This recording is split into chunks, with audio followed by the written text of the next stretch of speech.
Welcome to It's All Comical. I'm Russ Phillips, your guy in Guam. This is It's All Comical for July the 9th, 2021. As I'm just sort of getting started here, again, It's All Comical, referring both to my love of writing for comedy. I write comedy, I write horror, I write comedy, I write sort of drama and anything in between. I'm a screenwriter, but also It's All Comical, also referring to work now that I'm moving into developing some things for comics and graphic novels, and thinking about a straight novel. So I've got a lot of different writing projects going on, but in addition to the fiction work, I'm publishing articles now over on medium.com, so I would ask you to take a look, head on over to medium.com and look for me, Russ Phillips. Started publishing some things, sort of laying some basic groundwork. I mean, you know, the articles are nonfiction primarily, though, you know, maybe I might even start publishing some short form fiction. I'm sort of exploring everything that there is available over there on medium.com, and you know, how it is that I choose, you know, so with general sort of self-expression, but primarily with the blog and with the articles, you know, sort of detailing a personal evolution journey and sort of, you know, trying to connect for people. You know, who is my audience? Well, in terms of the fiction stuff, you know, again, I tend towards, you know, some, you know, kind of admittedly sort of pulpier, you know, ends of the dramatic spectrum, right? We've got comedy, we've got horror, thriller kinds of stuff. I like it dark, I like it funny, and you know, we then work backwards from there to sort of, you know, hopefully we also layer stories. As any good storyteller does. And I guess that's, you know, sort of who I am at heart, right? I mean, if you're going to say, in essence, what all of these various ventures are about, it's about being a storyteller and telling my own life story, and then extrapolating that into fiction writing of various stripes. So, you know, again, maybe I'll end up publishing some short form fiction over there on Medium. Primarily, I'm just sort of loosely writing a lot of, you know, mostly humor-based stuff. I published a few articles last week, Article 0 and Article 0.2, which are just sort of some foundational, I kind of like, here's the thing, right? So I'm completely building audience. There are very, very few people. As I sit here on July the 9th, 2021, very few people have yet to, you know, that I'm just getting started, so I've yet to connect with a whole lot of people. You know, I thank you very much for watching this vlog. You know, again, I very much appreciate you going over and checking out what I'm writing. I wrote, as a matter of fact, the impetus for starting the article publishing was that Article 0 and Article 0.2 are foundational. Again, they're just sort of personal philosophy. They're more to get them out there into the e-sphere and have them be there as sort of core.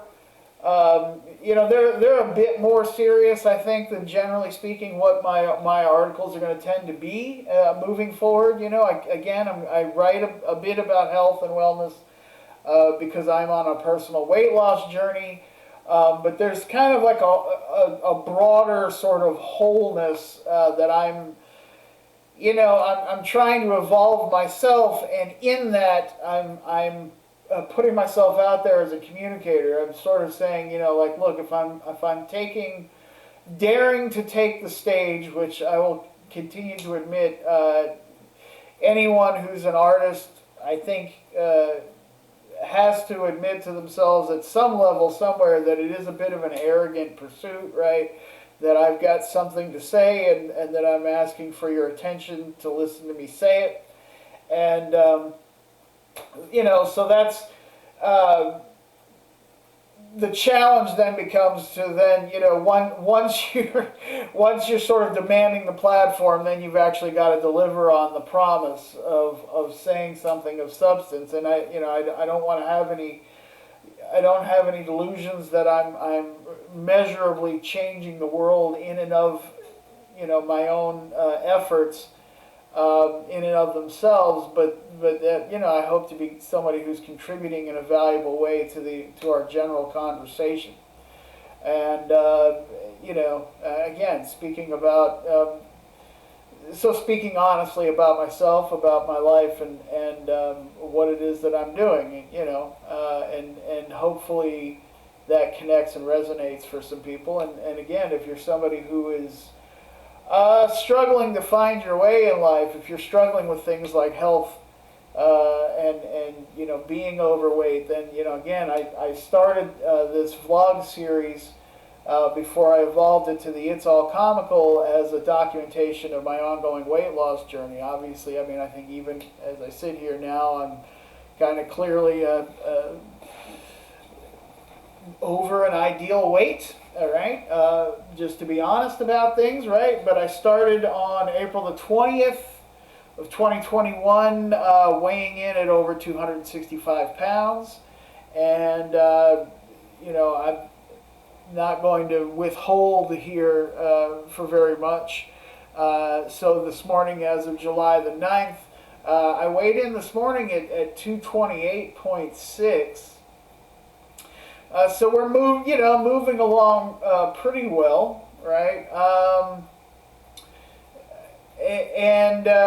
Last week, so let's kind of complete a thought that I started a few seconds ago, a couple minutes ago.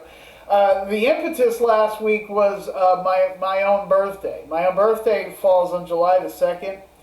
It's probably going to be something that I'll just sort of, forewarn my ever-growing audience that my discussion of my birthday is not a narcissistic pursuit. What the point of, my birthday happens to be unique in some regard because July the 2nd, whether it's a leap year or a regular year, July the 2nd is the mid-year.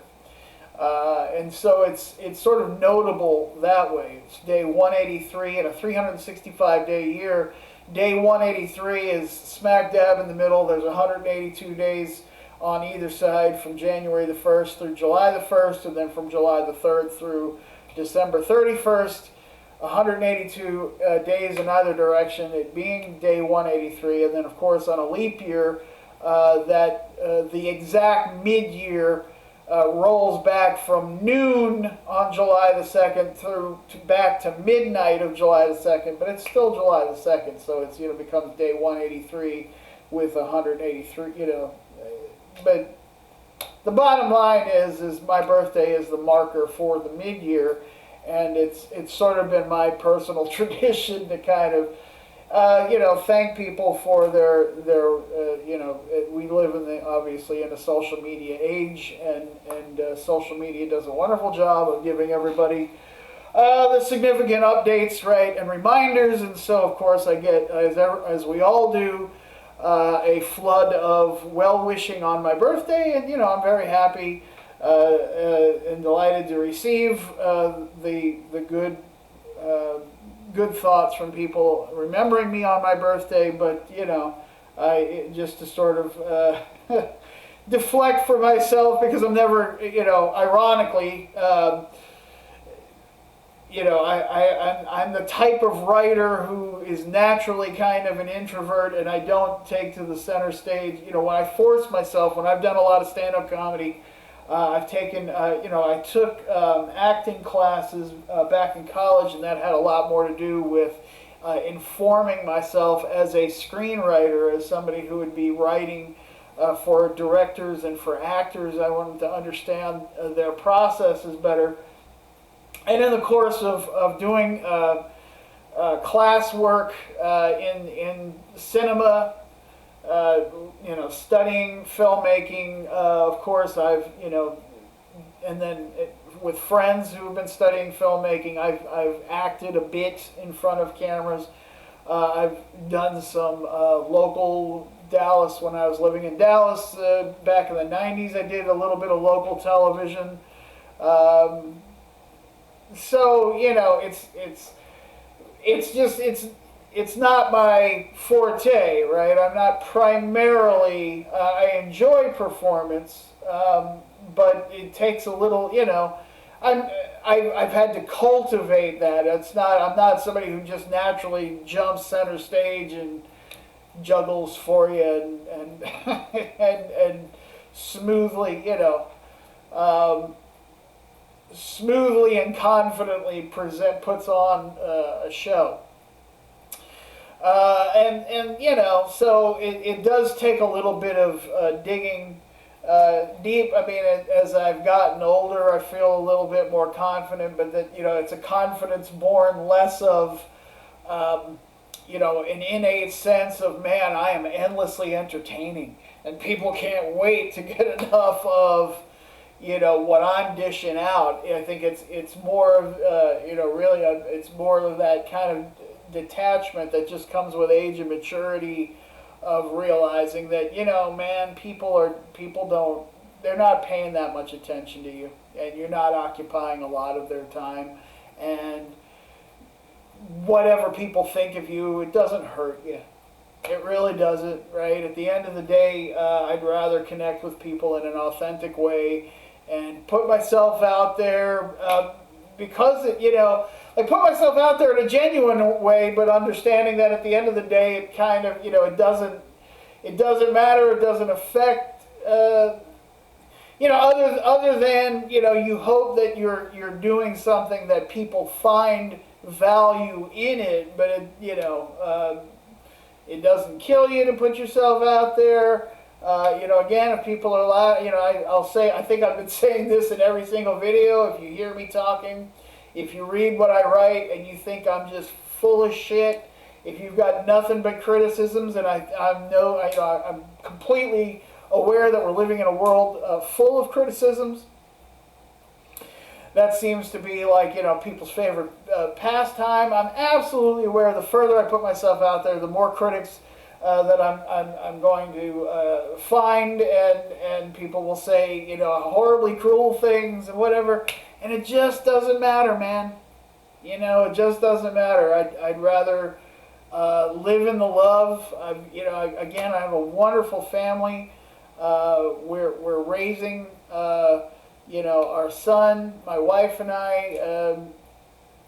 We're cultivating a great relationship, and it's about authenticity and awareness, and so, that's how I'm choosing to live, and hopefully that connects for a number of you, and if so, please like, subscribe, keep coming back, join me. Again, I'm going to be, as time goes by, I have very little in the way of announcements or rocks out. I can tell you I'm developing a number of things in screenwriting. I came up with an idea this morning that I'm kind of excited about. I can tell you a little bit about it, very limited. It's a horror comedy, essentially dealing with black market body parts sort of around the time when Victor Frankenstein, and the idea is that, he's got a bunch of Frankenstein and a lot of his contemporary students. They're all sort of in a race, to be the first one to perfect reanimating the dead, and so there's this cottage industry there in Bavaria, Germany, where Frankenstein is studying and doing his work of these grave robbing, dead flesh merchant guys. And so, I'm not going to say too much more than that, because obviously, I haven't developed the story, but it was just an idea that captured me this morning, and I think there's a lot of good comedy, dark, obviously, comedy in it, and I don't think Frankenstein himself is a character, other than he'll just be sort of like a famous guy in the area. It's more dealing with the lives of these underlings, and maybe So so that's one idea, but I primarily have been working on a thing to do with sort of a dark sci-fi take on the Untouchables for a graphic novel. I have a screenplay that I am really excited to think that really would make perhaps a better novel than the screenplay, or at least the screenplay is sort of, just in reactions to this particular screenplay, it seems to me like I could do better to sort of flesh it out in a longer form, like a novel, as opposed to the 100 and so pages that the screenplay has to be. Make it 300, 400, 500 pages in a novel might serve that particular story, and that's kind of a haunted house sort of story, or an evil house kind of story. And lots of ongoing projects, and then some shorter form things for comics, and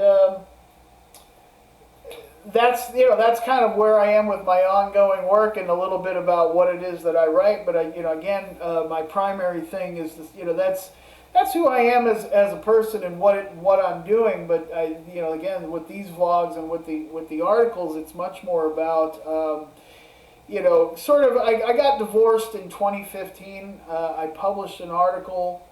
One of the articles that I published had to do with as I say, those ones that I published last week. At the end of the week, and I'm going to be trying to stick to a schedule of publishing 2 articles a week, one Mondays and Fridays, I think, and then my 3 days in the middle will be for my creative work, but Mondays and Fridays working on the articles. So again, look for them on medium.com. I'm going to try to stick to that schedule. Mostly humor. I wrote an article, I'm trying to think, which one did I publish last week? The article last week had to do with Lindsay Lohan in the mid-year. Lindsay Lohan shares my birthday. I always sort of, when I did stand-up comedy, I talked a little bit about the irony of looking at if you've ever looked at what celebrities are and that's it. In the course of trying to write a stand-up comedy bit, I was like interested. Okay, well, that's something to talk about. Who do I share a birthday with? And there aren't a lot of notable birthdays that fall on July the 2nd. There was somebody, I forget who it is. There's another one that I realized that I had found the other day. But I think Lindsay Lohan is somebody that captures people's interest, because obviously she's had a pretty kind of a wild ride. And I don't want to say, I don't want to give away too much about what it. Go ahead and read the article. I talk about the mid-year, and I try to bring things back around to There's again, I really approach it with hopefully with a lot of humor. I hope you'll enjoy what you read if you go and find my articles on Medium. But they, I try to bring things back around to sort of personal evolution and maybe a health and wellness kind of perspective. Basically, I think we can approach things with a sense of humor and either be very, very cynical, and that's I'll be honest. Again, I grew up or I came up as a very young adult in the 1990s at the height of the explosion of that grunge. And the sort of very depressing nu metal kind of music and culture, right? Which was referred to as sort of angry young music. And I think there was a lot of kind of like middle class young person complaining was maybe the best way to summarize the pop culture of Gen X, of who I'm a part, right? And at some point I began to realize, like, what is all of this dourness getting me? And that's been part of my personal evolution, but I went through a very lengthy and then ultimately, a marriage that went bad, but it was about a 15-year block of my life from the 2000s into 2015 when I got a divorce, and I realized I was, divorced in my 40s, overweight and unhealthy, being diagnosed with hypertension and type 2 diabetes, and I've been, working underemployed, mostly in transportation, because I haven't really, because I wasn't living authentically. And so, a lot of people, I guess, on Medium and people that do things like this, are people that have a lot of advice, and maybe I'm giving advice. I think I'm more presenting a living testament, because I'm in process. So let me, I wanted to talk very briefly about Noom. As a matter of fact, that kind of brings me around to talking a bit about Noom. Since April the 20th, I've been undergoing. I've been on a weight loss journey. I wouldn't say it's the very last thing. I mean, it's all a journey of self-discovery, of self-evolution, of personal development, however it is that you want to look at it, of living my life authentically, about really embracing my desire to be a writer. And, so I'm improving my life in terms of relationships. I'm in a great marriage. I'm a father now, again, raising our son. He's now 3, going on 4. We're living a wonderful life in Guam, thanks to my wife's opportunities and her career, and she's given me an amazing opportunity to pursue writing and to pursue writing and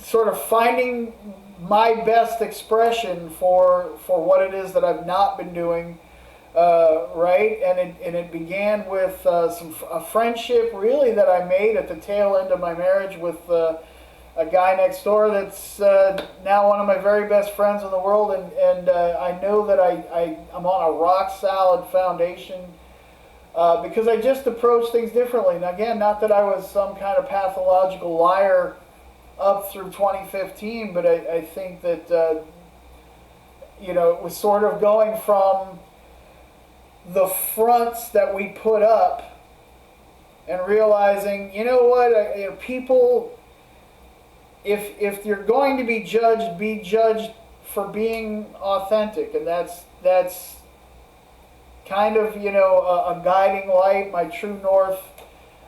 Taking me through a lot of evolutions. Again, I think it's given me a rock solid foundation for my marriage, and in coming around to thinking, all right, now I'm going to really take the bull by the horns and find my livelihood as a writer, and approaching that authentically, and then wanting to talk about health and wellness to some degree as a writer. I came around to realizing, like, look, man, you've been sort of ignoring your health issues. And so, for the first time, for not vanity purposes, again, I've battled weight my whole life, and previous weight loss efforts have been mostly about vanity, right?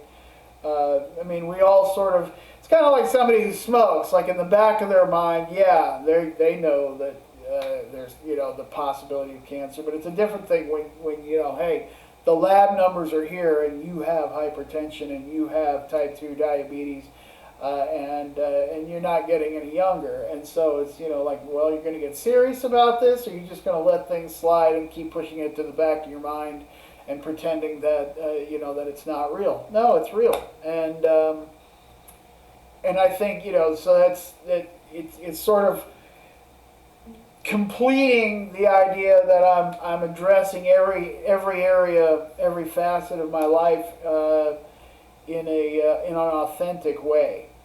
And that's what brings us to the weight loss, and I think it's, the one thing that's kind of what makes the weight loss journey pertinent and documenting it in this way is that it's a measurable, right? Like the numbers don't lie, the scale don't lie, and at this point I'm more than 35 pounds down from that 265. We're now below the 230 threshold. I'm into the 220s. That's a lot of weight for someone to have, but it's a lot less weight than 265. And again, I think I even at one point before the pandemic, I believe I was weighing in at my doctor's at like almost 280. So I was down sort of 15 pounds, just sort of generally eating better, but not in a concentrated way. So let me talk briefly about what the things that I wanted to say about. I've said some positive things about Noom, and I can tell you that for me, really it's that Noom. It's those measurables I just talked about. For me, Noom, it's an interactive app on your smartphone, right? I go onto the app. As a matter of fact, it's as I'm recording this, it's afternoon. It's telling me that it's time to log my lunch, right? And calorie counting and being accountable is making a gigantic difference, as is the daily weigh-ins. Being accountable, right? That is a big part of it. I like that it gives me certain tools. I've also talked about that, Noom as a program is primarily designed, at least according to their own text. It's a series of what they call mini courses. Every day you read, these little articles. There is, some quizzes and things they put you through, and some answers, written response kind of stuff. And it's mostly all for you. I mean, it's not like you're accountable to, you're not getting a grade per se, but, although I guess if you, fail the quizzes, then maybe I don't know. I haven't had that problem, so I really couldn't tell you what it does if you don't pay attention enough to the material that you're reading. And it gives you some good stuff. There's also, it's got recipes and blah, blah, blah. But I wanted to talk a little bit about, so Noom is not put together necessarily. I mean, I'm assuming that all of the science presented, all of the nutrition information presented in Noom, I'm sure is very well researched, and as a matter of fact, I'm sure they have true nutritionists on staff that guide that aspect of it. But the program, they really emphasize that they are psychologists that are doing this program, and so things do proceed, and here's where I'm going to critique it a bit. As I've said from week to week, when I've mentioned that my wife and I paid for Noom, I think it's a good thing that, you pay for something and you value it. If you can afford a program like Noom, there are some others that are competing. In and of itself, just the fact that you paid for it probably helps keep you on point a bit. And then, as I say, those sort of the numbers, those measurables, that's the thing that really makes a big difference for me. But I'm going to say that, look, I'm overweight kind of honestly. I mean, we all have a certain amount of psychological baggage. Whatever has happened to you in life, you handle it however you handle it. Hopefully you're doing well. I think generally speaking, in the broadest sense, the biggest picture, I'm a reasonably mentally healthy human being. I certainly am not walking around throughout my life with carrying a lot of blame on my shoulders, looking elsewhere. with a lot of psychological baggage that I feel is weighing me down and defining who I am and is responsible for all of my choices. I know that feels like it's a very sort of popular way of thinking, and maybe has been. Like I don't know when popular psychology really took hold in the United States. I kind of feel like it's something that grew in the 1970s. We certainly started to see it a lot more with the proliferation of daytime talk shows like Oprah Winfrey's and the et ceteras. I mean, there were a bunch of them in the 90s. I don't even know what that landscape looks like today, but it feels to me like psychologists,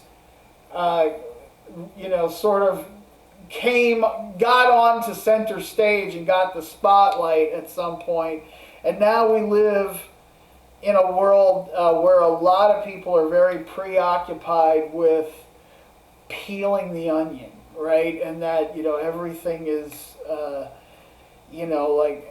and there's a level to which I'm not going to get I'm not really making politics a part of it, but I think there's enough in the public discussion about whether or not, how much is personal responsibility. How much do we quit sort of grousing about, my parents were this or that, and people were ugly to me, and these events happened, and I've got all of these excuses, and it all, I'm lugging around all of this psychological baggage, and I'm not just responsible for my choices. And I think, if I've got part of a message, it would be, I feel like what's brought me here is taking responsibility for my life. And I had a thought the other day, I even sort of got it written down, because I think if I'm critiquing Noom, if I've got something to say about it that I think is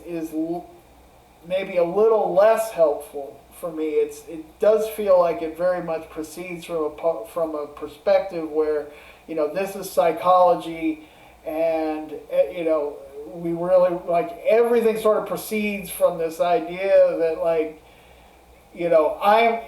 if you're overweight and you've got this at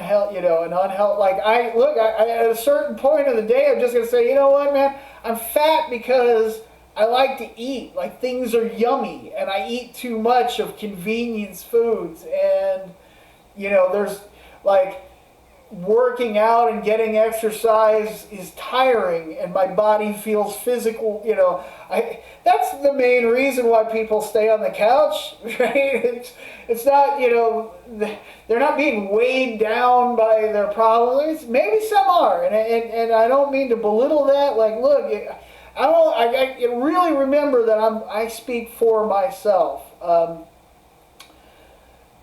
I think, though, that there's something to this thought that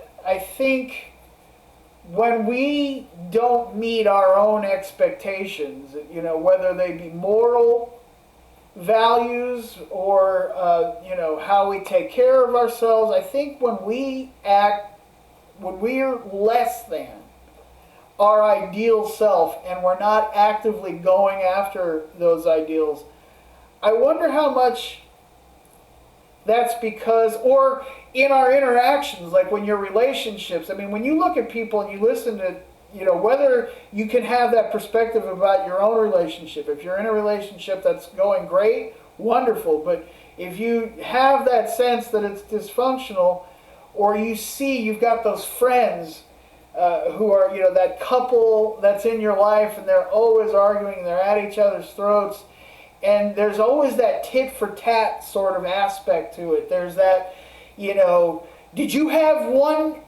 moment of fun without me? You were doing something fun and I was doing some work at that exact moment. And so that's, like, they pick at each other about those things. And it's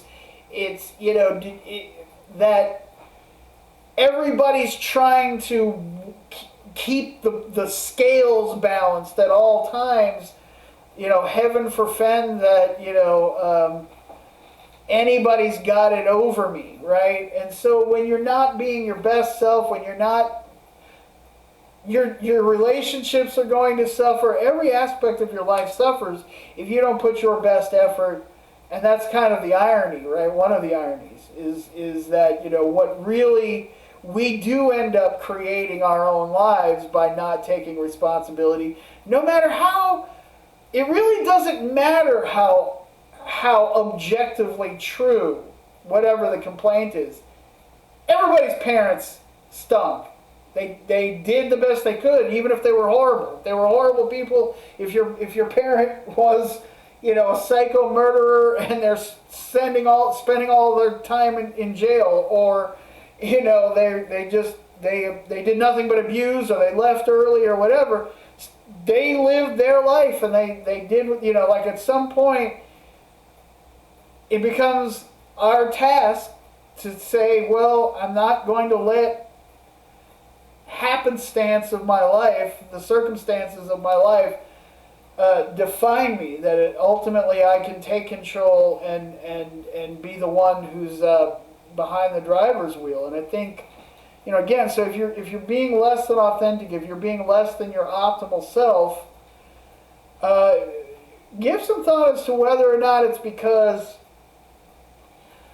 it's easier to imagine that I could be better, right? If only the world would first treat me the way I deserve to be treated. And maybe that's exactly flipped. And I know that's one of those things that sounds very much like,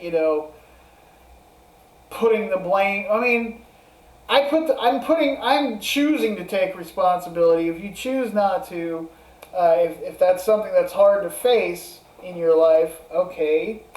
But ask yourself whether that serves you, or whether,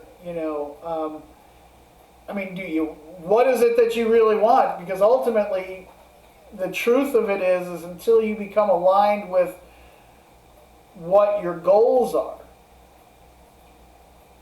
right? Like you've got, the payments always come after the delivery. And so if you are delivering into your relationship, into your work, into whatever it is that you would wish to have a good outcome. If you want to be paid better, you have to do better work first, right? If you want to have a better relationship, you have to be better first. You have to be that other person's, you have to be concerned about them.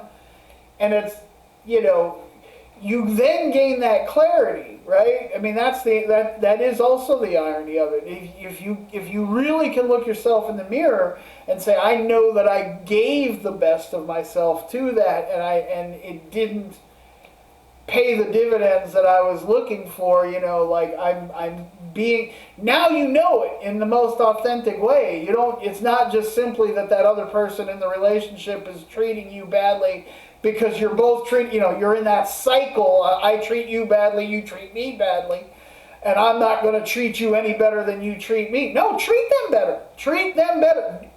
If that's when you deserve to be treated the best, is when I'm treating you the best. And know that you're doing that authentically and not for, like that's how I do it with my wife, and I know that I'm getting that I don't know how to better explain it than that. We give each other, and there's sort of no accounting. No one's keeping a ledger. No one is, yeah, there are times where, day to day, I'm talking real big picture, is there a point where I'm distracted at the moment and my wife needs some help with my kid? Sure. Hey, honey, but then, you have to, not be angry that the other person's interrupting what you're doing. Like if she authentically needs help with she needs me to look after our son while she's engaged cleaning something or doing, making a dinner, or she's, she does work at home sometimes. If she needs me to keep him occupied while she's engaged in a meeting, doing some work, whatever it is, like that, but the amount of time where she's having to ask, it's being anticipatory. It's we end up. She gives to me much more than I ever have the opportunity to have a need to ask or to in fact ask. Yeah, don't need the world to treat you right first. Don't expect to collect before you are giving. You put into the system and then you get back, but and it will surprise you. Certainly I know that the good things that are happening in my life, and they are a lot. Again, the family, amazing, and even the opportunities that my wife has, because we're here in Guam again because of her career. Well, I'm not directly obviously contributing to her career, but my support and our willingness to say, let's just embrace the adventure and go to Guam because that's where the opportunity happens to lie. Putting that other person first is, I'm living I'm living a great life. I don't know how else to put it, right? I'm very, very grateful for what I've got, and I, am not immediately materially responsible for a lot of it. I mean, these are her collecting on the investment that she's made through a very long career, and I couldn't be more proud of her. I couldn't be more in love, we're taking steps to take that even further because, again, we came to Guam with the idea that we were going to sort of, be living this, tropical paradise lifestyle, and it may well be that we might end up in England or Germany or Japan or, wherever the next opportunity, because that's what she's excited about and what she wants to do. And I think, we're going to say, hey, man, I'm going to get behind her 100%. I am behind her 100%. And I realize that none of that really prevents me from doing what I need to do. So, man, I always think I'm going to have a short message, and they end up going longer and longer. I present these always unscripted from the heart, and again, I'm going to invite you to come to medium.com. Look for me. Guamanian Winter is my page on Facebook. If you need a writer, again, I invite you to check out my material on Medium. At this point, we've got a number. We're 4 articles in. Today I'll be publishing another one with regard to some funny observations about the crazy birds here on Guam. And so, again, follow me here on YouTube, follow me over on Medium, follow me over on Facebook. I very much appreciate you giving this a listen. And until next week, you have a great week.